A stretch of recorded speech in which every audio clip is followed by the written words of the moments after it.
Invito entonces a la doctora Carolina Figueroa, quien trabaja en Parques Naturales de Colombia y es la oficial de cambio climático de esta institución y tiene a su cargo la responsabilidad de dar lineamientos para la gestión del cambio climático en el contexto de áreas protegidas.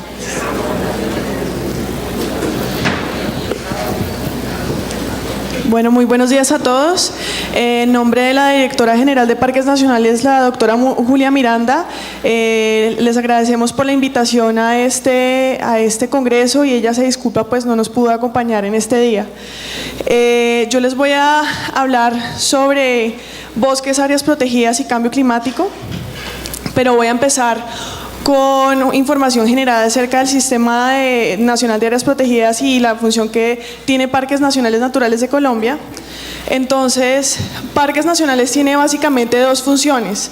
La primera es administrar el Sistema de Parques Nacionales de Colombia y la segunda es coordinar el Sistema Nacional de Áreas Protegidas con el propósito de conservar in situ la diversidad biológica y ecosistémica representativa del país, proveer y mantener bienes y servicios ambientales, proteger el patrimonio cultural y el hábitat natural. El sistema de parques tiene actualmente 56 áreas protegidas que representan 12% del territorio continental y 1.3% del territorio marítimo. ¿Cómo funciona el sistema de parques? Esto es básicamente el mandato que tenemos de Colombia por ser signatario de la Convención de Diversidad Biológica, y es el manejo a través de 3 atributos. Los 3 atributos son ecológicamente representativo, completo y efectivamente gestionado. Lo completo se refiere a una serie de componentes que están articulados e interactúan con el fin de dar cumplimiento a los objetivos de conservación del país. Dichos componentes de este primer atributo son áreas protegidas y categorías de manejo, autoridades competentes, niveles de gestión, actores sociales, formas de gobierno, subsistemas, aquí se refiere a los subsistemas regionales tipo CIRAPs, instancias y mecanismos de coordinación, articulación e interacción, principios, fines, derechos y deberes ambientales, instrumentos de desarrollo de la política. Todos estos elementos hacen parte de este primer atributo. El segundo atributo, que es el efectivamente gestionado, tiene 2 componentes, la eficacia y la eficiencia. La eficacia de la gestión es el logro de cambios reales en la situación de manejo y al avance en alcanzar los objetivos de conservación definidos, y la eficiencia de la gestión es la calidad de los procesos de manejo en términos del soporte administrativo, operativo y técnico. Por último, ecológicamente representativo es el conjunto de muestras de diferentes niveles que posee el sistema y en cuanto a biodiversidad, y lo segundo es el sistema cuenta con las cualidades necesarias para garantizar la viabilidad de estas muestras en el largo plazo.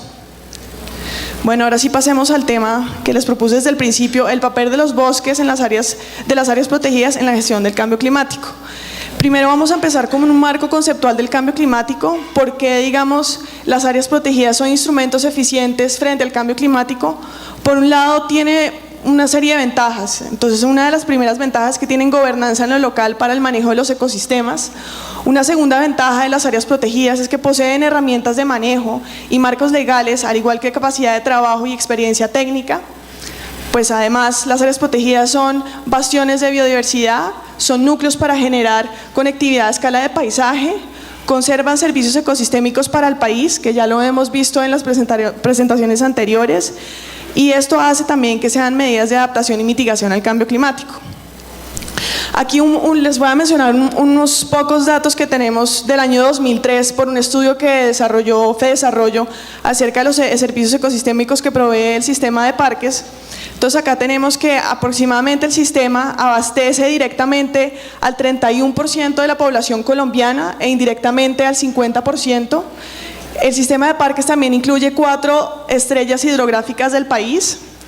Se estima, se hizo un cálculo estimado del beneficio económico por la regulación de caudales a cerca de 796.000 millones de pesos y por disminución de sedimentación por la conservación de las fuentes hídricas a cerca de 2.519 millones de pesos al año. También el sistema de parques aporta el 20% de los recursos hídricos que abastecen la energía hidroeléctrica del país. Por otro lado, el sistema también contiene 28 de los 41 distritos biogeográficos del país y 3 zonas estratégicas de biodiversidad en el mundo, que son el Chocó biogeográfico, Andes del Norte y Amazonía. También pues, conserva diversos servicios ecosistémicos y en particular, pues este es un ejemplo que es el de conservar la biomasa. ¿Qué es la adaptación en el contexto de las áreas protegidas y cómo las áreas protegidas pueden aportar a la adaptación al cambio climático? Entonces, hay 2 enfoques para entender esto. Las áreas protegidas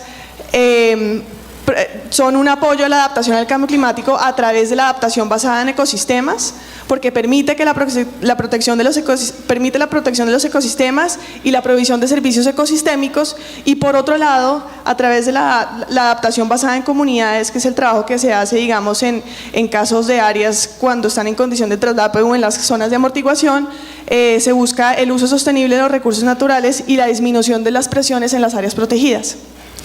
¿Cómo contribuyen las áreas protegidas a la mitigación del cambio climático?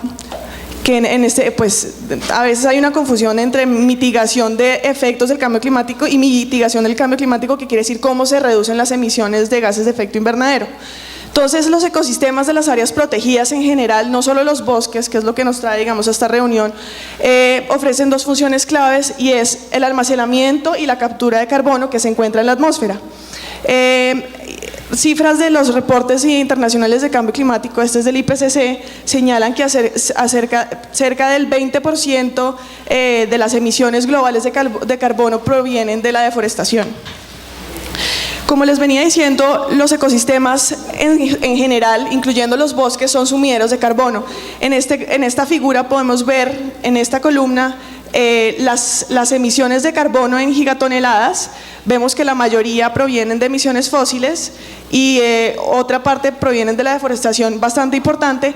Y en cuanto a las absorciones de los gases de efecto invernadero, los ecosistemas terrestres y marinos juegan un papel esencial, y también la acumulación en la atmósfera.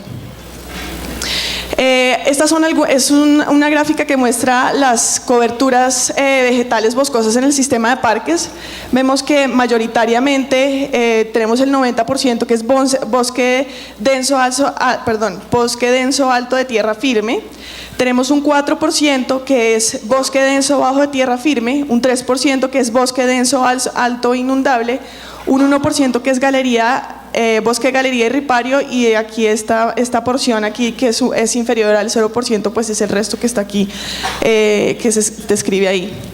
Entonces, veamos ahora un poco el aporte de los bosques de las áreas protegidas frente al cambio climático. En términos de adaptación, los bosques protegen y conservan con el fin de mantener la integridad de los ecosistemas, amortiguan el clima local, reducen los riesgos de fenómenos asociados al cambio climático y conservan la biodiversidad. También proveen de bienes y servicios ecosistémicos, mantienen estos bienes y servicios para las personas, como el agua, alimento, regulación climática, entre otros. Y por el lado de la mitigación, los bosques de las áreas protegidas, como les decía anteriormente, capturan el dióxido de carbono de la atmósfera a través de los suelos y la vegetación, almacenan este mismo CO2 en la vegetación y los suelos, y conservan los sumideros de carbono a través de la reducción de la deforestación y a través de impedir que se degraden los bosques. Estos son algunos de los ejemplos de los servicios ecosistémicos que ya igual en esta mañana ya nos han mencionado. De los bosques, agua, los bosques y humedales de las áreas protegidas son estratégicos para su provisión. Recurso pesquero, aseguran y regeneran las poblaciones de peces. Esto es bien importante, sobre todo en temas de manglar, pero también en otro tipo de ecosistemas boscosos. Alimento a través de los servicios de polinización y asegurando provisión de alimentos a las comunidades.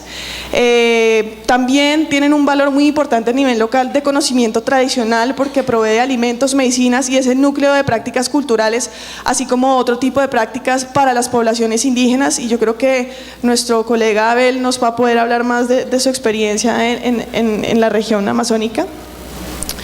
Esto es a través de un proyecto que la doctora San Clemente mencionó, que está haciendo el IDEAM, y es todo el cálculo de bosque, no bosque y de deforestación del país.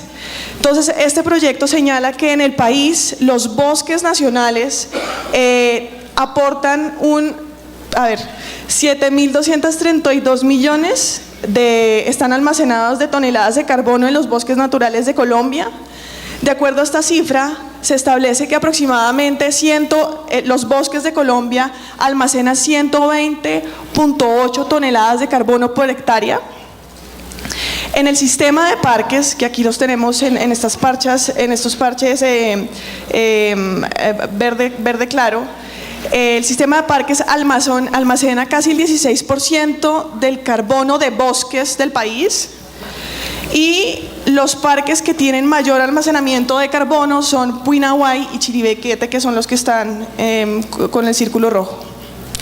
En particular, la región amazónica, Parques tiene 12 áreas en esta región, donde se encuentra más del 50% de las áreas del sistema de parques, y la mayoría de estas áreas que se encuentran en la región amazónica están en una condición de traslape con los territorios indígenas o territorios tradicionales.